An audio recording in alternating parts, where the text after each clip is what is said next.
It's April 25th here in Seoul, and I'm Kim Dami. We begin with these stories making the headlines at this hour, starting with the mass resignations of medical school professors. Medical school professors across the country are set to walk away from their posts starting today. The first meeting of the Presidential Special Committee on Medical Reform is also taking place today, without participation from medical professionals. U.S. President Joe Biden has signed a law securing billions of dollars in U.S. aid for Ukraine, Israel, and Taiwan. In fact, Biden already secretly approved the transfer of long-range missiles to Ukraine earlier this month. Hamas on Wednesday released a video of injured Israeli-American hostage Hersh Goldberg Poland. The UN called for an immediate ceasefire, voicing concerns that one child is being injured or killed every 10 minutes. The South Korean government says it's regretful that medical school professors are actually leaving their posts starting today. The Presidential Special Committee on Medical Reform is also holding its first meeting today without representation from the medical profession. Our Choi Soo-hyung starts us off. 4 medical professors from Seoul National University announced on Wednesday they will leave their positions completely as of May 1st. On Tuesday, professors from leading hospitals nationwide decided to halt all outpatient services and surgeries 1 day a week due to fatigue resulting from the prolonged junior doctors' walkout. So far, the majority of the medical professors from Seoul National University and Ulsan University said they will bring this in from April 30th and May 3rd, respectively. The South Korean government stated its determination once again to complete its healthcare reforms and expressed regrets of the professors' decision. Medical school professors, please join us in dialogue rather than collective action. The government is committed to addressing concerns without adding to the cause in healthcare. Trainee doctors have been calling for the government to completely withdraw its plan to expand the annual medical school admission quota by 2,000 places. Since March 25th, professors have submitted their resignations in support of the resident doctors' protest against the government's plan. With medical professors' resignations set to take effect this Thursday, patients' anxiety is escalating. Emergency and severe care services are not expected to be affected. However, the Korea Alliance of Patients Organization urged on Monday the professors to stay in their hospitals and not walk out. To alleviate patients' concerns, the Health Ministry announced on Wednesday that, under the government's emergency response system, the number of cooperating hospitals for cancer patients will be expanded from the existing 47 to 68. The ministry added that the government proposed social consultation to address the healthcare reform will be launched on Thursday. It will have around 26 members, including health ministry officials, doctors' groups, nurses, pharmacists, and patients. However, the Korean Medical Association, the largest doctors' group, and the Korean Intern Residents Association have declared that they won't participate. Choi Soo-hyung, Arirang News. U.S. President Joe Biden signed into law an emergency foreign aid package worth $95 billion, which includes $61 billion to Ukraine to help in their war effort against Russia. Lee Seung-jae has more. $95 billion US. That's the amount of aid the U.S. is now providing in emergency foreign aid after approval from U.S. President Joe Biden. Of the $95 billion, $61 billion will go to Ukraine. After signing the bill, Biden said while the bill's path to his desk was difficult, but in the end, it did what America always does, rising to the moment to get things done. Biden also emphasized that the aid to Ukraine is not only for the security of Ukraine, but also for Europe and the U.S. You know, this package is literally an investment, not only in Ukraine's security, but in Europe's security, in our own security. The signing of the bill also allows for the U.S. to begin shipping equipment to Ukraine, including for air defense tech, artillery for rocket systems, as well as armored vehicles. However, according to ABC News, the United States already provided Ukraine with long-range ATACMS missiles last month following orders from Biden. The missiles have already been used by Ukraine in their fight against Russia, including in Crimea last week and again in the port city of Berdyansk this week. ATACMS missiles can generally reach distances between 70 to 300 kilometers, enough to hit Russian territory. Biden's signing of the bill comes after the Democrat majority Senate approved a package that also includes $15 billion in military aid for Israel, $9 billion in humanitarian aid for Gaza and other war-torn regions, and $8 billion in security assistance to deter China's aggression in the Indo-Pacific. The bill was first requested by the Biden administration last fall, but was met with Republican-led opposition in the House before a sudden reversal by House Speaker Mike Johnson. 이승재, Arirang News. A new video of an Israeli-American hostage has been released by Hamas. The hostage, who is missing his left hand, addressed the Israeli government and criticized its failure to secure a deal for the release of the remaining hostages. Choi Min-jung reports. Hamas has released a new video showing an Israeli-American hostage. The person in captivity identified himself as 23-year-old Hirsch Goldberg Polin. He was kidnapped from the Nova Music Festival during Hamas's attack on October 7th. In the video, the hostage says that he has been in captivity for 200 days, suggesting that the video was filmed on the 200th day of the war this week. However, the exact date of filming is yet to be verified. In the video, the hostage criticizes Israeli Prime Minister Benjamin Netanyahu and the government for failing to save the remaining hostages, as other Israeli hostages have done in Hamas hostage videos. He also says that Israel's airstrikes killed 70 captives in the Gaza Strip. White House National Security Advisor Jake Sullivan on Wednesday called for the immediate release of the hostage. All I can say is this is an innocent young man being held hostage by a terrorist organization, and he should be released immediately without condition and without delay. According to Reuters, Goldberg Polin is among the 133 hostages still held in Gaza after more than 100 were released last year. Israel has been launching assaults on Gaza in an attempt to rescue them. More than 34,000 Palestinians have been killed since the start of the conflict, according to Gaza's health ministry. The United Nations is particularly concerned about the number of children killed. The UN Commissioner for Human Rights says a child is being killed or wounded every 10 minutes. Choi Min-jung, Arirang News. North Korea sent its highest-level delegation to Iran in a rare public trip, where the two sides are likely to discuss missiles and nuclear weapons, raising concerns of military cooperation. Our North Korean Affairs correspondent Kim Jung-seo reports. An extremely unusual announcement even for North Korea came on Wednesday morning. The regime's official newspaper, the Rodong-sinmun, said the External Economic Relations Minister Yoon Jong-ho and his delegation had left Pyongyang on Tuesday to visit Iran. The purpose or details of the visit have not been revealed. I think the North's delegation must have a lot of issues to discuss. They will likely discuss missiles, nuclear weapons, and what to do when the U.S. is pressuring Iran, China, as well as North Korea, and how to work together in these circumstances. Exchanges between scientists from the North and Iran have been consistent. And although they have never admitted it, it is widely believed that North Korea and Iran have been working on missile development since the 1980s. There's even speculation that the Iranian missiles fired at Israel on April 13th may have included North Korean components or technologies. Experts said with tensions rising, South Korea should take a wiser stance to global and regional security. I hope the government will benchmark the diplomatic strategies of Japan and Saudi Arabia.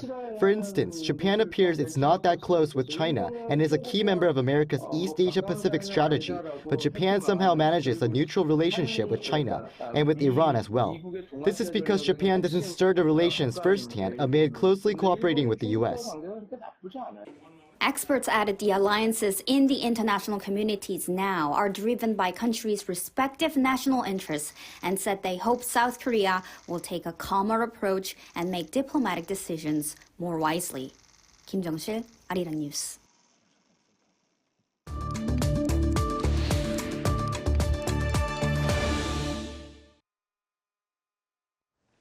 South Korea's exports are showing positive signs thanks to growing demand for chips. Now, should this be a relief for the rest of the year? We're joined by Professor Kim Se-won this morning. Welcome back, Professor Kim.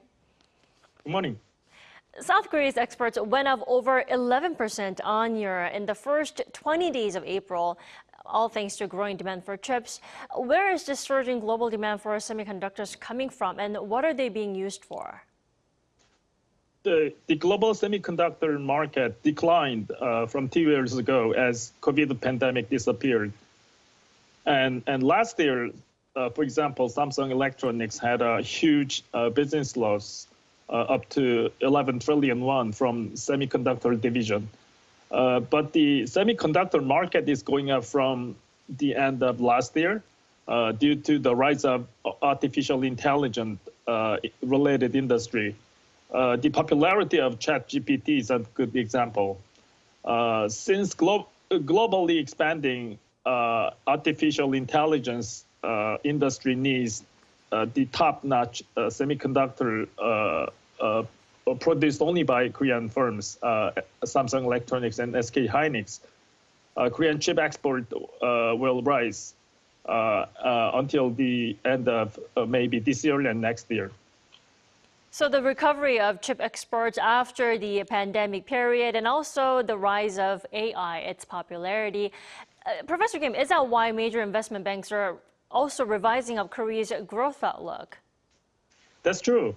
Along with the international investment banks, IMF also raised Korean economic growth forecast because of strong exports in chips and automobiles. Previously, Korean economy is expected to grow by about 2% level by these institutions for this year. But IMF have revised upwards the Korea's economic growth for 2024 from 2.2% to 2.3%. Actually, the 0.1% increase in economic growth is a big change. And major investment banks, UBS also lifted up Korean growth forecast from 2% to 2.3%. Citibanks and HSBC also raised up economic growth forecast for this year. This adjustment reflects a broader optimism regarding Korea's economic performance driven by expected rebounds in exports. But Professor Kim, we also have to take a look if these outlooks actually reflect global uncertainties like the crisis over in the Middle East, which may be the reason why some analysts are not too optimistic about the 2% growth goal this year. It is true that there are quite a few analysts who sees this year's Korean economy in a negative way because of geopolitical issues here and there. And we know that Korean economy is one of the most foreign-dependent economies in the whole world. So the rise of Korean economic growth would be much higher without ongoing geopolitical risks in Middle East and Europe. Particularly the war in Middle East is likely to lift up oil price anytime, and the war in Ukraine limits the stability of international agricultural products price like wheat and flours. So if geopolitical risks are worsened for this year, Korean economy recovery would be delayed with lower economic growth. Right. Let's also talk about South Korean foreign exchange market, seeing a level of 1,400 won against the U.S. dollar just last week for the first time since 2022. What's triggering this volatility? Recent spike of $1 exchange rate up to near 1,400 won per dollar level is much driven by Iran's direct attack on Israel and Israel's counterattack. As we talked about, Korean economy is very much foreign dependent, particularly in oil imports. So if Hormuz Strait is seized by the war between Iran and Israel, Korean economy would be one of the largest victims of this war because more than 80% of the Korean oil imports should be going through the Hormuz Strait. Therefore, if the conflicts between the two countries continue, $1 exchange rate would be more volatile than before. Right, then would you say the U.S. Federal Reserve's interest rate decision, particularly a much anticipated rate cut, is playing a significant role here? Of course. Right after $1 exchange rates touching on $1,401 level, the exchange rate quickly decreased due to higher possibility of U.S. interest rate cut. Mm-hmm. But as higher U.S. inflation over 3% on year goes on, U.S. Fed's interest rate cut decision can be delayed to the second half of this year. This interest rate cut delay by U.S. Federal Reserve will limit the rise of $1 exchange rate for a while. But even so, if the tension in the Middle East region gets higher, $1 exchange rate would be rising above 1,400 level anytime. So we should be watching closely the developments of the war in the region. Definitely. All right, thank you so much for your insights. As always, Professor Kim, you have a great day. Thank you very much. You too.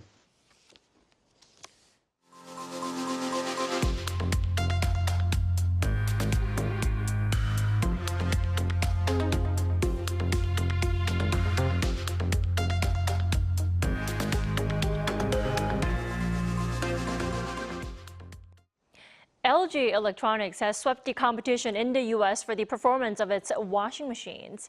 Consumer Reports, a leading American consumer media outlet, awarded products made by LG Electronics first, second, and third place in all main categories for top-loading, front-loading, and agitator washers.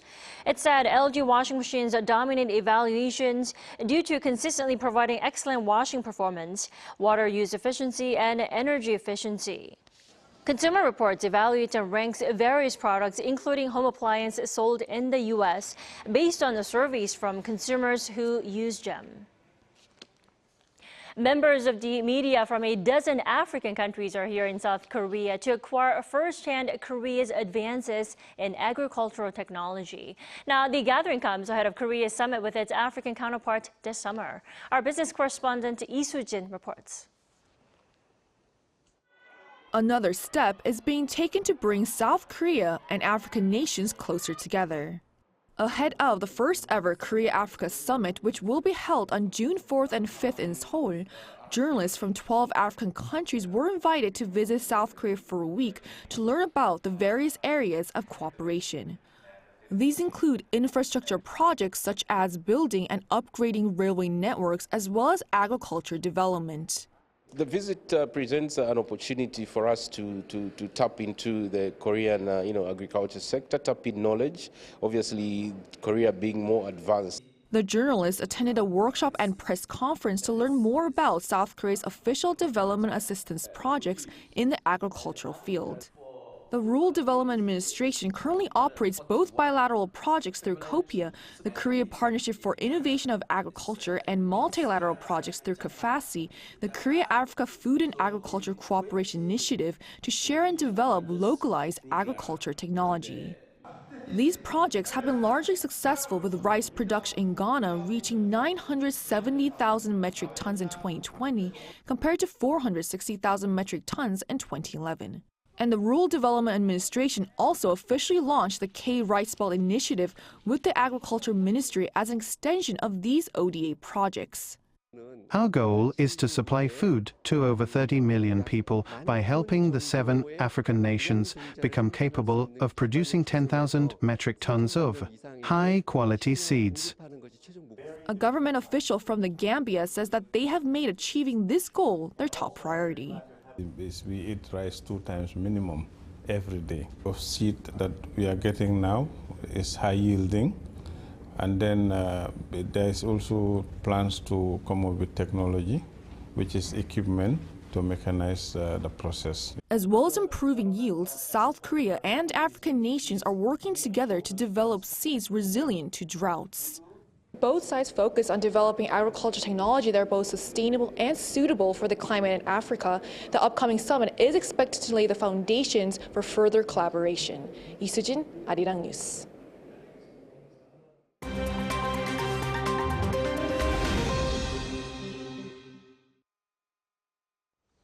Good morning. I'm Kim Xiang, and now we turn off to stories from around the world.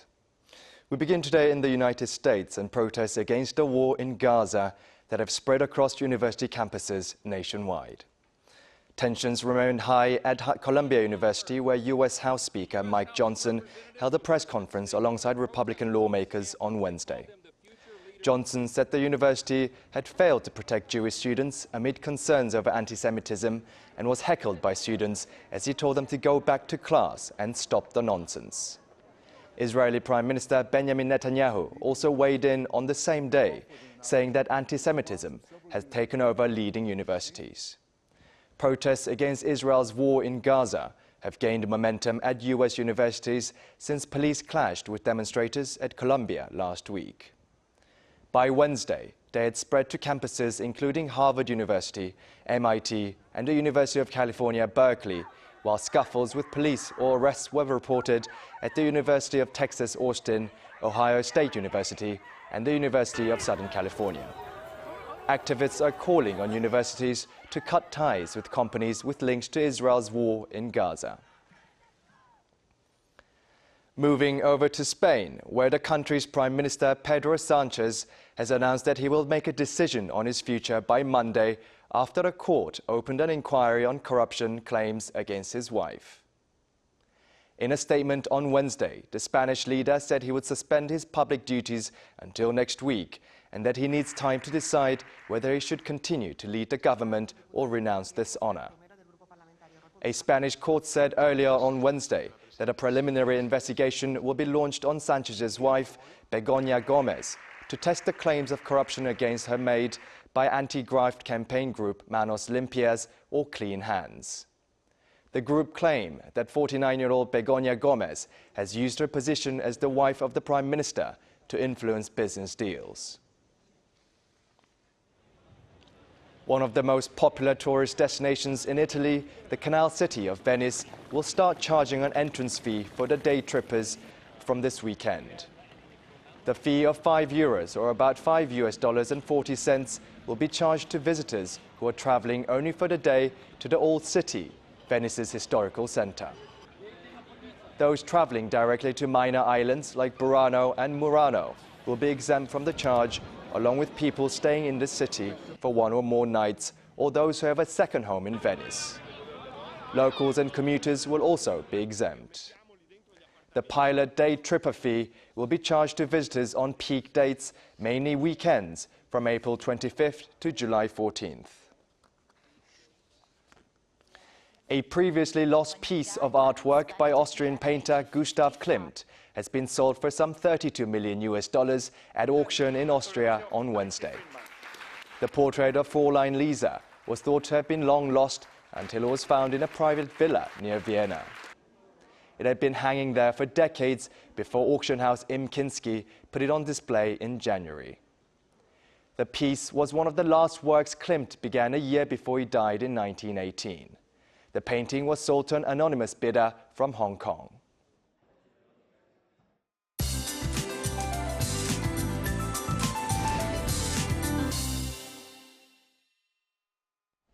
Good morning.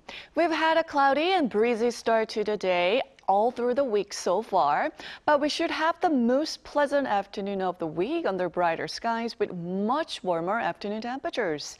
And those in Daegu will finally have highs that are above 25 degrees Celsius this afternoon. So a morning jacket should feel too warm by the afternoon. Now the main concern is dust levels in the air. Most places will have decent air quality, but eastern parts of the country could have bad dust levels during the day, so be sure to have a face mask handy. Now, taking a closer look at today's highs, Seoul sees a high of 22 degrees Celsius, Daejeon, Gwangju topping out at 24 degrees. And especially those in the East Coast regions will notice highs jumping 10 to 12 degrees higher today after mid-teen daily highs. Cloudy skies will turn much sunnier this afternoon. The warming trend that begins this afternoon should continue through Sunday under plenty of sunshine. Meanwhile, Jeju Island will see frequent rainfall. With that in mind, let's take a look at the international weather conditions.